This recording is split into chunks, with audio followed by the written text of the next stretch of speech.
المغنواتي مع المطرب أحمد إبراهيم كل يوم سبت من 10 ل 11 مساء على 95 FM.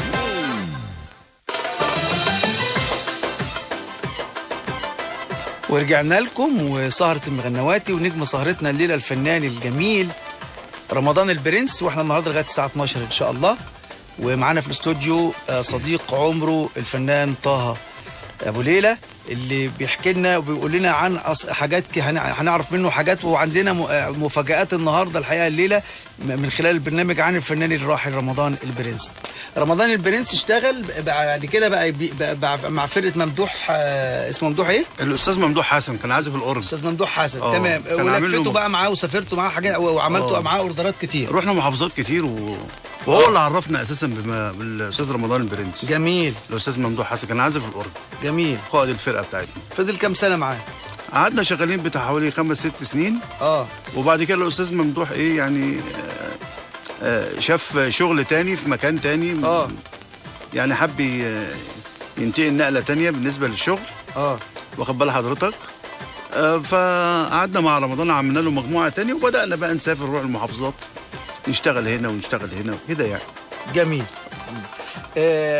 وبدأ يطلب بالاسم بقى رمضان البرنس، بعد كده بدأ يتعرف وبدأ يطلب بالاسم. رمضان رحمة الله عليه كان لو راح يشتغل في مكان خلاص كان يطلبوه تاني على طول يعني. جميل. فكان لما كان بيحب يروح اي مكان كان يعمل فيه جو جميل يعني، رحمة الله عليه. من الاغاني الجميلة رمضان البرنس اغنى للام اغاني جميلة قوي. فغنى اكتر من اغنيه للام، مش كده؟ غنى اكتر من الام. ادعي لي يا امي ويا بركه دعاكي. ويما، واحلى الحروف الكلام لما بقول يما. والام دي مدرسه بتربي وبتعلم. عمل حاجات الام، هو كان مميز برضه باغاني الام رحمه الله عليه. الله يرحمه. الفنان الراحل رمضان البرنس بعد ما توفى كان ليه ألبوم، والألبوم ده ناقص فيه 18 دقيقة، وال18 دقيقة دول كان عايز يكملوا. عملوا ايه؟ صديق عمره برضه عبد الرحمن بلال الفنان الشعبي الجميل المطرب الشعبي الجميل عمل مواويل. اعمل ستوب بقى، اقف ستوب دلوقتي عشان ايه؟ معانا الفنان على الهوا، معانا الفنان عبد الرحمن بلالة. مساء الخير يا فنان. مساء الجمال يا استاذنا الفاضل. مساء الفل. الفنان عبد الرحمن بلالة صديق عمر الفنان الراحل رمضان البرنس. رحمه الله عليه. الله يرحمه. الناس طبعا اتفاجئت دلوقتي احنا بنتكلم حلقه عن رمضان البرنس لقوك انت بتغني، تمام؟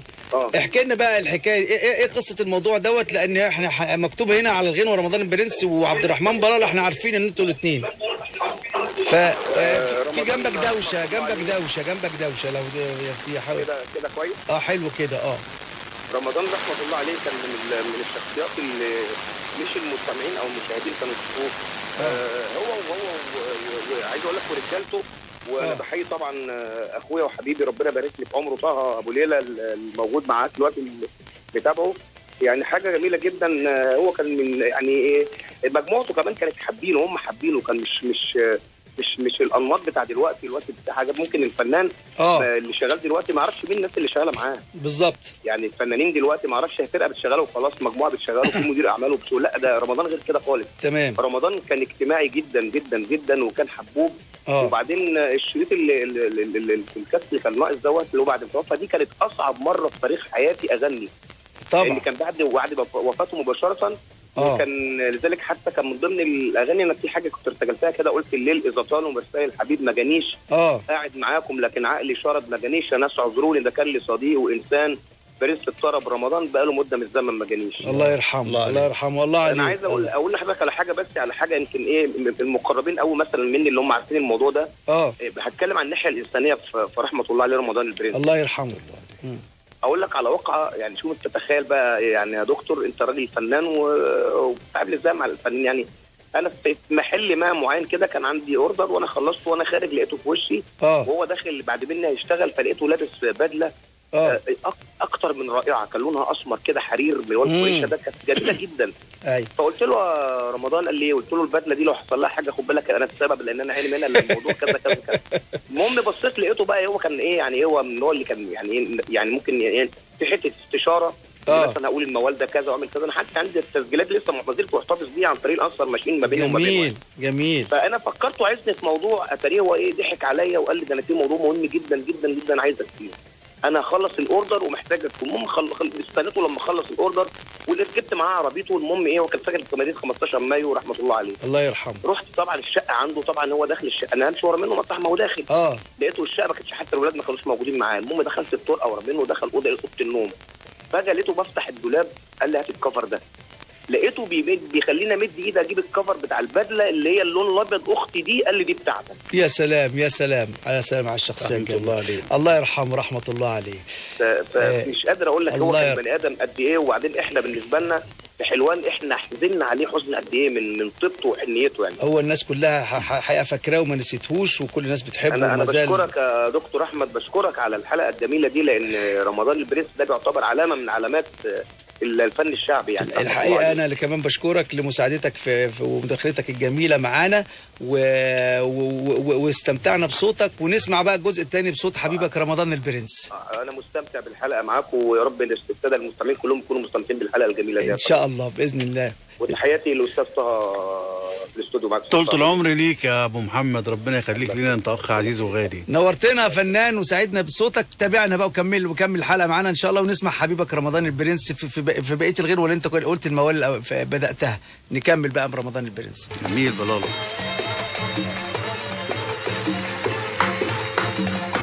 ومعانا على التليفون ريحه الحبايب، قلنا معانا اخوه ياسر البرنس.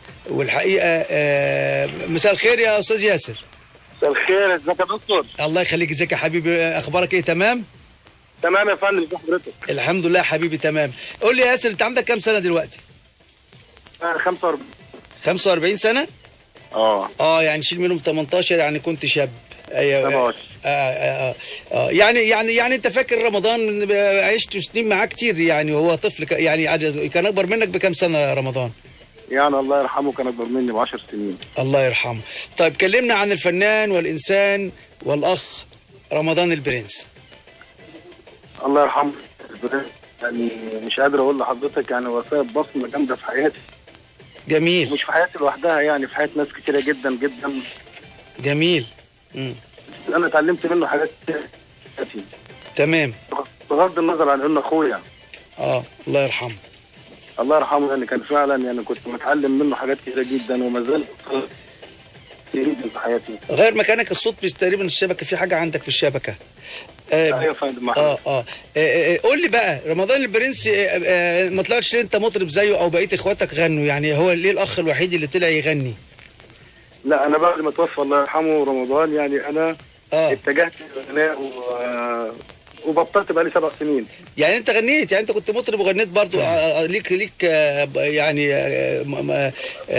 محاولات في الغنى يعني، وغنيت يعني. يا فندم. طب ده جميل. فاكر موقف معين لرمضان الله يرحمه تحكيه لنا؟ نعرف الساده المستمعين اخوك، انت اخوه ياسر. اولا هو برنس ده اخوك الكبير مش كده؟ انتوا سميتوا على اسمه، لكن هو انت الشيخ البرنس. يعني هو كان مطرب وبعدين يبقى حافظ بقى شيخ يعني وكده. تمام. لكن انت اسمك الحقيقي ياسر ايه؟ ياسر محمد شاكر. ياسر محمد شاكر زي رمضان محمد شاكر، بس البرنس ده على اسم اخوك الكبير. تمام. فاكر موقف معين لرمضان الله يرحمه؟ فنان الشعبي. هو يعني الله يرحمه كان كل مواقفه لي كاخ، وبالنسبه لوالدتي يعني حتى الاغاني بتاعته كان بيغني يعني ناضج. لا حاول تغير مكانك، الصوت بايظ معانا خالص، الصوت بيقطع خالص. بقول لحضرتك هو حتى الاغاني اللي كان بيغنيها لوالدتي والكل يعني كانت نبضه من جواها قبل ما يغنيها. هي والدته عايشه لغايه دلوقتي مش كده؟ موجوده يا فندم. بنوجه لها التحيه وبنقول لها تعيشي وتفتكري، وكل سنه وهي طيبه. الله يكرمك يا حبيبي. الله يخليك. تحب تقول له ايه في نهايه اللقاء؟ تحب تقول له ايه في ذكراه 18 على سنه على وفاته؟ لا الصوت مش، معلش ياسر اسمعنا بقى احسن كده الصوت، احنا الصوت بايظ خالص. كمل. ورجعنا لكم وسهرة المغنواتي على شعبي FM، ونجم سهرتنا الليله الفنان الشعبي الراحل رمضان البرنس. والحقيقه يعني هو الفنان رمضان البرنس رحمه الله طبعا كلكم عارفين او ناس كتيره عارفه وناس كتيره الحادث الشهير اللي توفى فيه رحمه الله. كان عنده 35 سنة تقريبا، وكان مسافر راس البر، وكان معاه في عربيته هو وزوجته وطفل وبنته وابنه والشغالة، والحقيقة توفوا لرحمة الله جميعا. لكن كان في حد ليه عمر كان معاهم في نفس العربية، صديقه وعازف الدرامز في فرقته، الفنان هاني عبد السلام. الفنان هاني عبد السلام معانا على التليفون. مساء الخير يا استاذ هاني. مساء الخير يا دكتور. الله يخليك. مساء الخير يا حبيبي، منورنا. وبعدين الحمد لله على سلامتك، لان سبحان الله ربنا كتب لك عمر جديد يا هاني. ربنا يخليك يا دكتور. الله يخليك، رحمه الله. تقول ايه في ذكرى الفنان الجميل وحبيبك وصديقك رمضان البرنس؟ انا عايز اقول ان هو لسه موجود يا دكتور، مش ما ماتش. الله يرحمه. هو لسه موجود، صوته في ودني، همساته في ودني، حاسس بيه في كل حته بمشي فيها ليا ذكرى فيها. الله يرحمه. طيب بص بقى، احنا عايزين رمضان البرنس. انا عارف ان انت كنت معاه على طول، انت وطه الفنان الجميل اللي قاعد معانا في الاستوديو، طه ابو ليلى الفنان الجميل. مسؤول على الكابتن طه. الله بيمسي عليك. اهلا وسهلا يا كابتن هاني.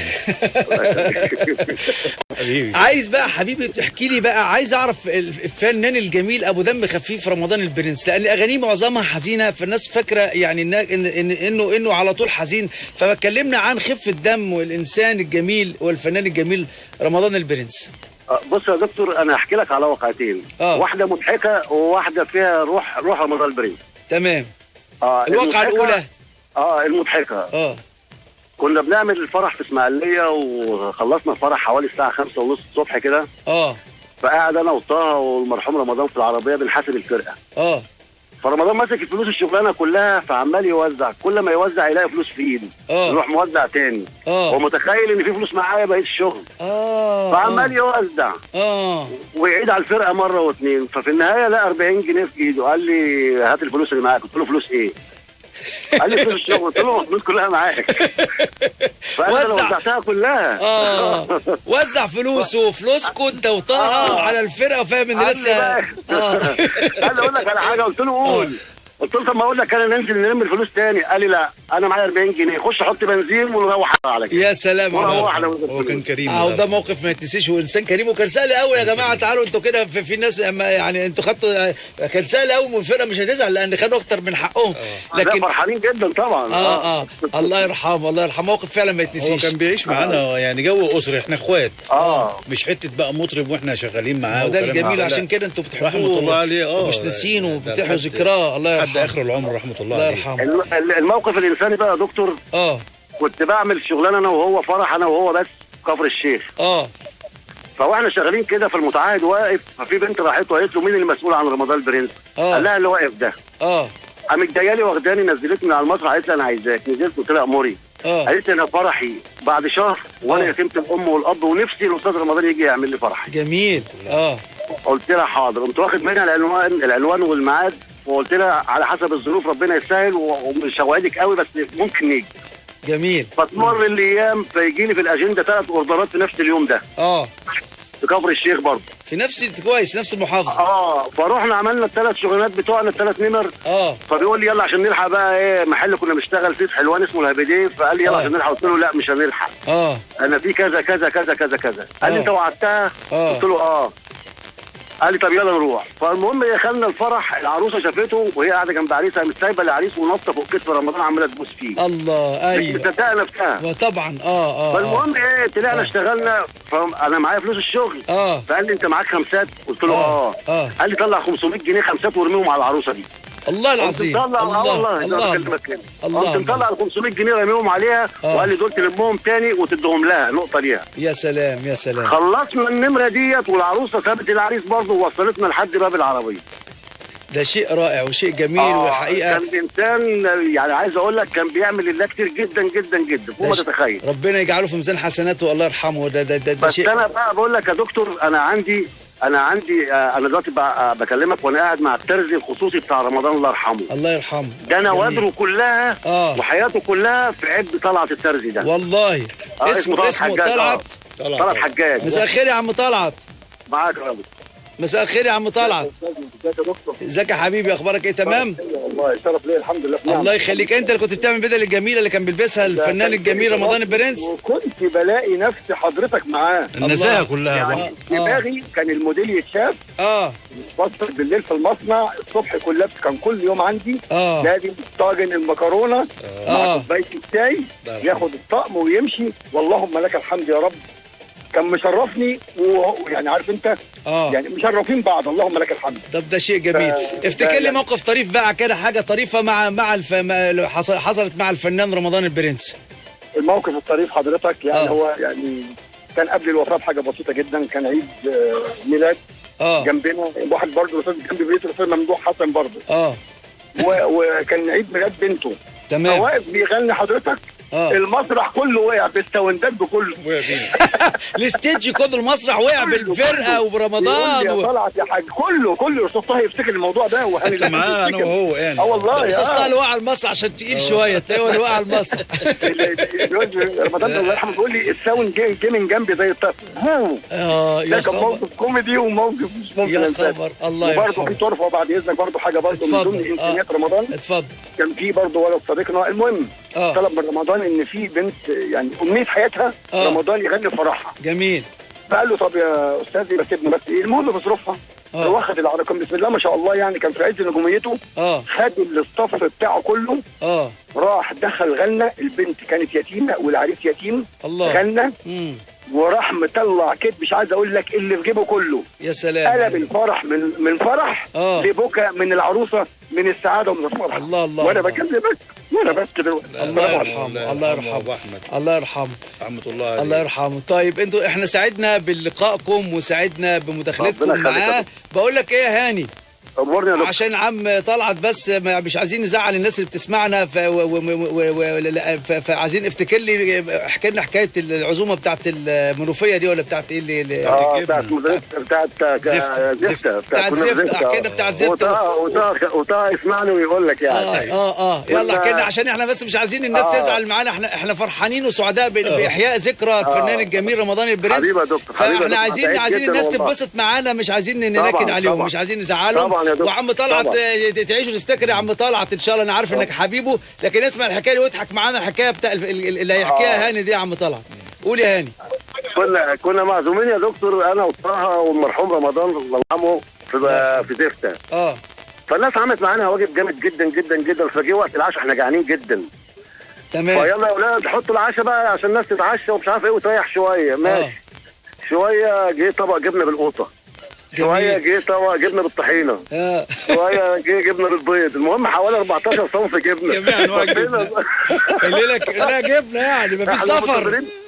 عم رمضان قال لك على فكره هم ذابحين لنا جبنه النهارده بس جبنه كانت لك ذبحوا لكم ذكر جبنه.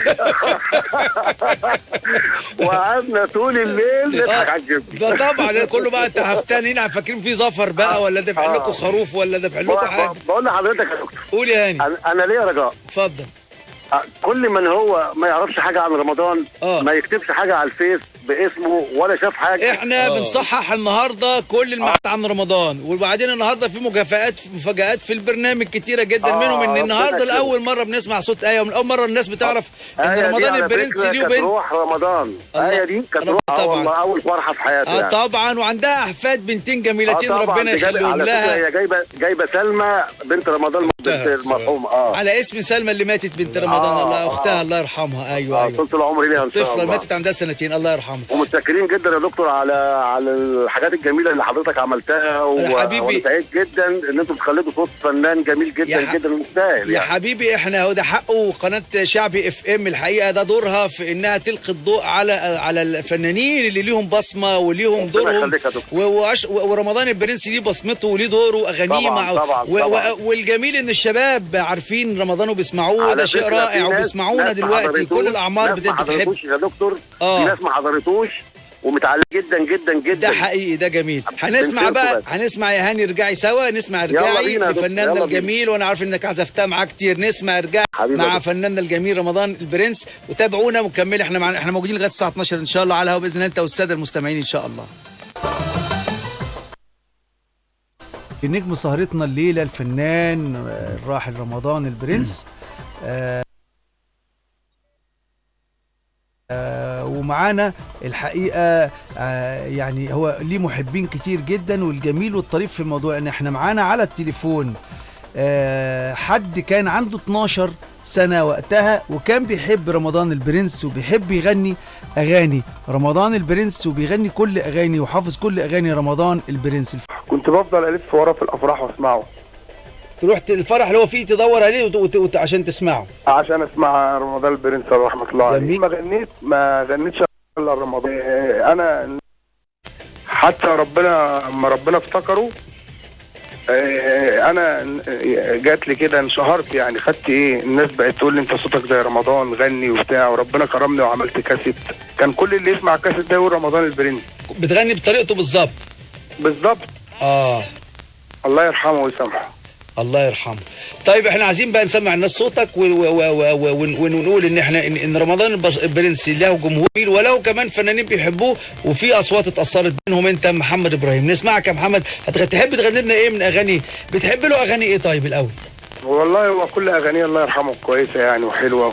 زي ايه؟ زي مبروك مثلا. وايه تاني؟ الاغاني اللي انت بتحبها؟ كل حاجه ليه بحبها والله. طب سمعنا جزء من مبروك. اقفل بقى الصوت ده اسمع.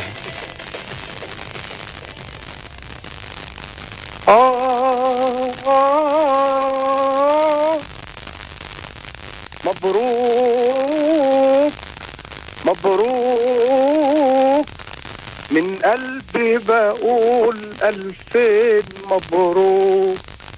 كنت حبيبي صبحت الغيري، كنت حبيبي صبحت الغيري، وايه بايدينا مدام غصبوك.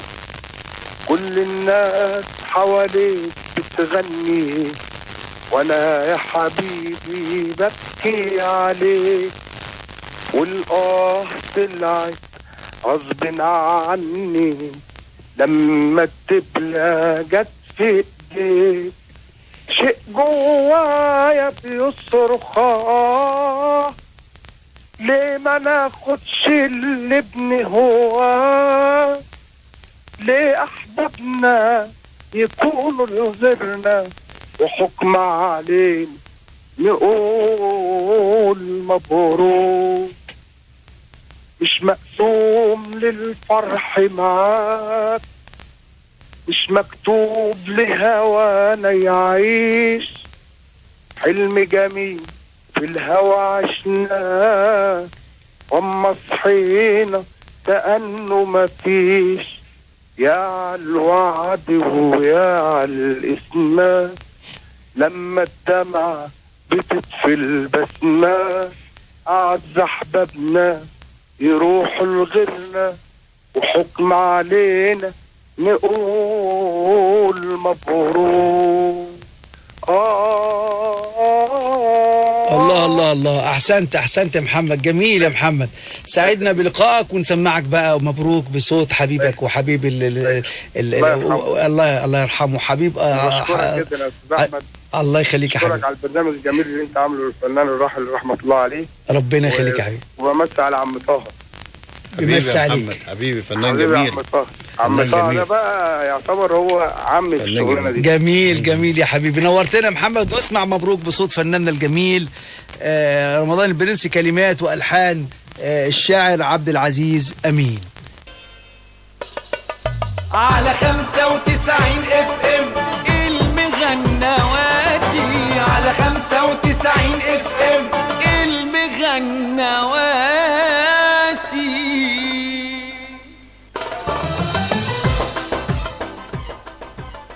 ورجعنا لكم وبرنامج المغنواتي وسهرة المغنواتي عن فناننا الراحل رمضان البرنس رحمه الله، واغانيه الجميله اللي احنا بنستمتع بيها، والمفاجآت اللي عملناها لكم على شعبي 95 FM. الحقيقه النهارده نسمع صوت بنته آية رمضان البرنس على الهوا في الحلقه، ونسمع اصدقائه، وده شيء جميل، ومحبيه كتير، ونسمع اغانيه الجميله. والحقيقه في رسائل كتيره جات لنا على الفيسبوك، على صفحه البرنامج الحقيقه وصفحه شعبي FM.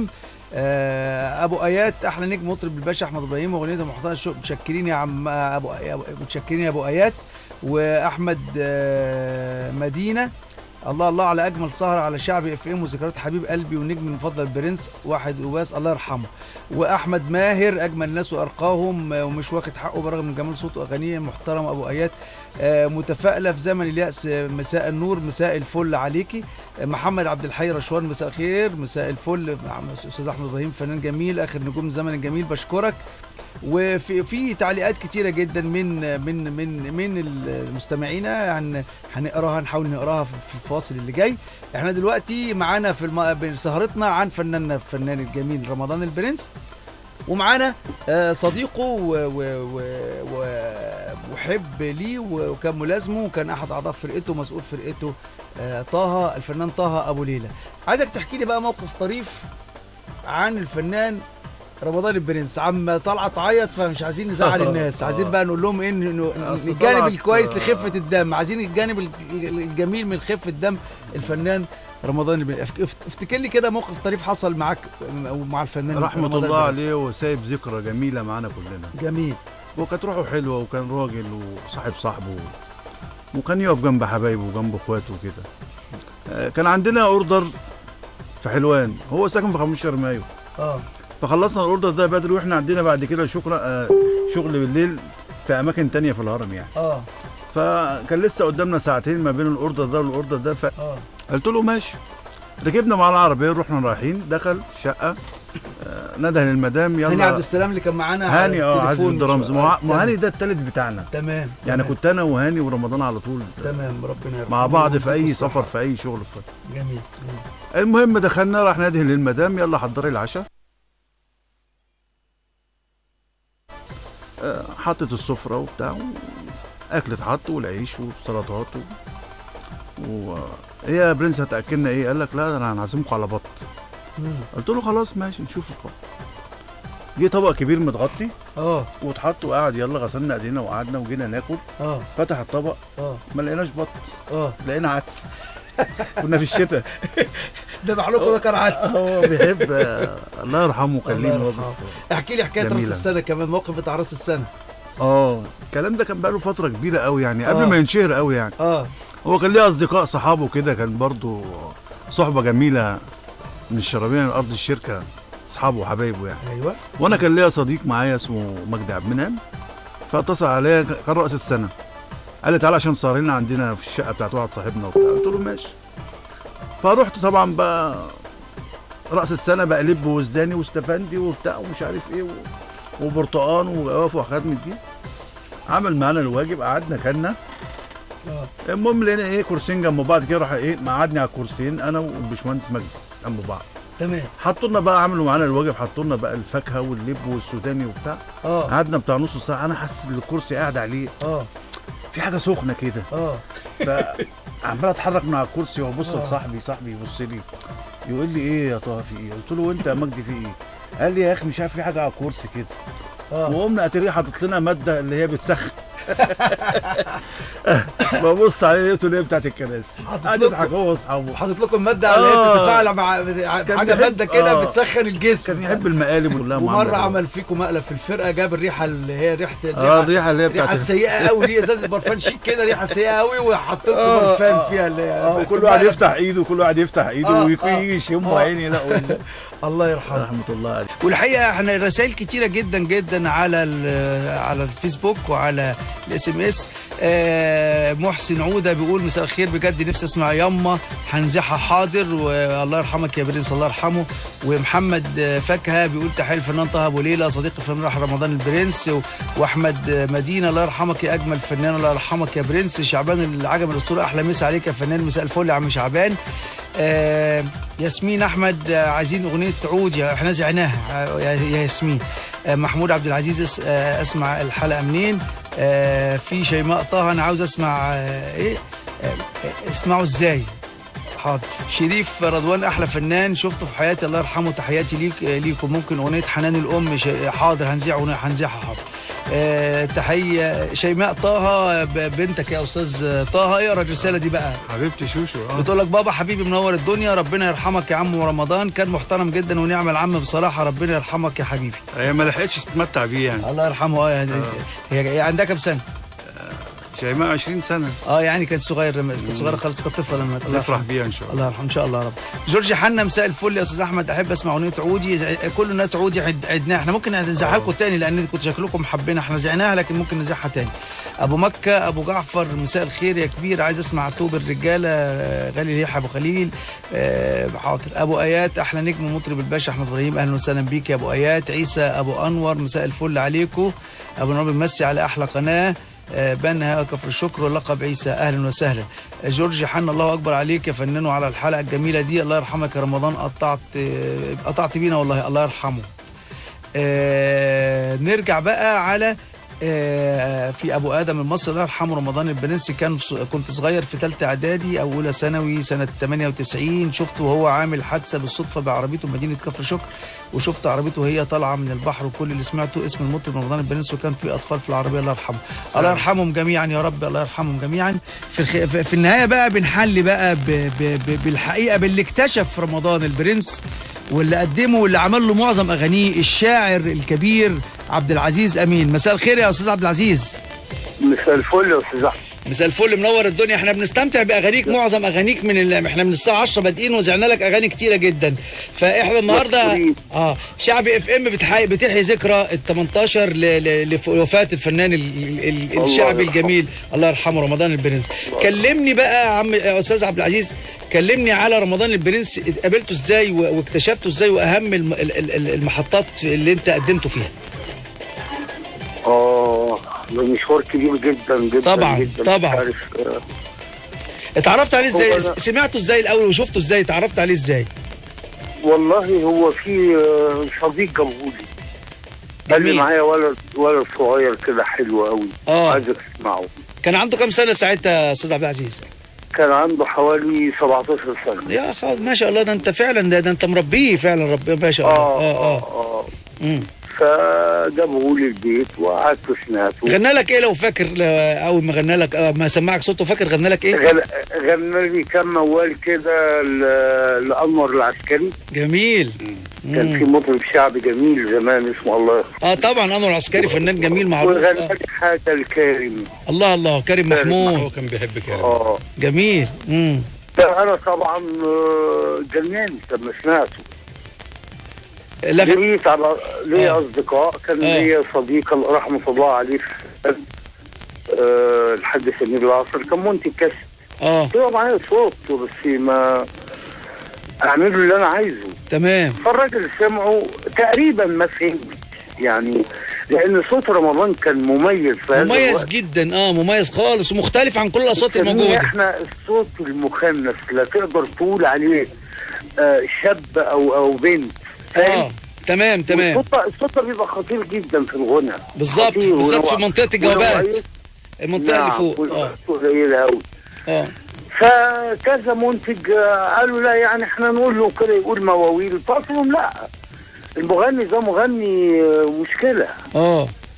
المهم لجأت لبعض اصدقائي برضه قعدوا معايا وعملت له اول البوم بتكلفه زهيده جدا. بعد كده اصرينا على النجاح لان هو كان قريب مني قوي، يعني كان كل يوم لازم يكون معايا. الله يرحمه. لازم يوميا لازم يكون معايا. علم نغم مظبوط. حافظ.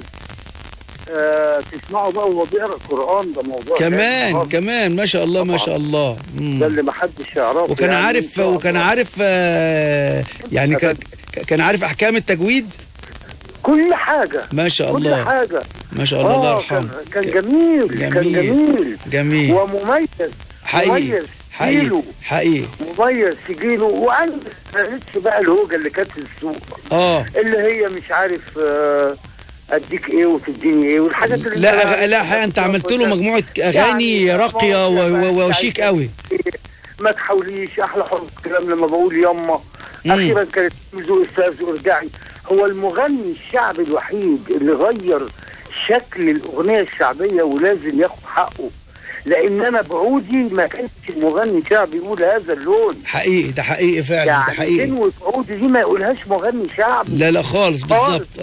وكنت بجهزه بقى ما تحاوليش وعودي والحاجات وعلميني الحب كتير، مئات الاغاني. لا كلها اغاني. منها اللي طلعوا الله كلها اغاني. قول لنا والساده المستمعين عليها، عايزين رمضان نعرف الناس عليه اكتر يا استاذ عبد العزيز. الاول بس اقول لما اعتمدت في الاذاعه كمغني تمام. طبعا كانت لجنه فيها اساتذه عمالقه، الاستاذ الموجي، الاستاذ سلطان، طبعا مكاوي، الاساتذه دول كلهم لجنه كبيره طبعا. فغني انا واقف طبعا بره ببكي. انا عايزه اعدي وبعدين عارف امكانياته. فالمهم قول يا رمضان، قول. فالموجي وجه له سؤال، قال له يعني انت خريج؟ يعني خريج معهد كليه التربيه الموسيقيه؟ قال له لا. فبص للاساتذه اللي معاه قال لهم طب ده اعمل له ايه؟ صحيح. ما من سؤال في النغم او في الارسال. عارف المقامات والايقاعات يا استاذ طه، يا استاذ عبد العزيز. ايوه صوته كنت في الاستوديو بنظبط عليه كمان. الله لا ما شاء الله. صوت هذا الشاب اخلاق حقيقي لا تسمع منه لفظا سيئا. الله يرحمه. مطيع جدا جدا جدا. جميل. يعرف يعني ايه استاذ. يعني اما يقعد معايا عمره على فكره يا استاذ احمد ما اختار اغنيه. انا اللي كنت اقول له خد غني دي. الحقيقه انت بصمتك واضحه جدا جدا على مسيرته. كل ما غناه حقيقي لفيت بيه على كل الالوان. لا وعامل له اشكال متنوعه. الموال والغنوه الناعمه والغنوه العاطفيه كله جميل. حقيقي انسان رحمه الله عليه، وهو فعلا مأثر فيه حتى الآن. الله يرحمه. جوايا أغاني ما يقولهاش اللي هو. الله يرحمه. احنا سعدنا بيك يا أستاذ عبد العزيز، وسعدنا بلقائك، وهنختم حلقتنا برائعة من الروائع اللي انت عاملها له. يما، أغنية يما دي من الأعمال يا رب يخليك الجميلة. الله يخليك. وشكرا على انكم تذكرتوا هذا الفنان الجميل رحمة الله عليه، واشكركم جدا. احنا اللي بنشكرك. ما تقفلش، خليك معانا، اسمع الغنوه معانا، ما تقفلش عشان تبقى معانا نهايه الحلقه. خلاص هنختم. يديك الصحه ابو شريف. واحسنت على كل الاغاني الجميله والالوان الجميله اللي انت قدمت بيها رمضان البرنس يا استاذ عبد العزيز. الشاعر عبد العزيز امين، بنشكرك ونسمع يما. وانا اللي كان خيري ما خلى يدي محتاجه. ويرحل رمضان البرنس عن دنيانا وعن عالمنا رحمه الله، ولكن الحقيقه صوته موجود، والموهبه اللي ربنا اداها له وهو ما اهدرهاش، وتعلم كويس، وكان مطرب متميز جدا.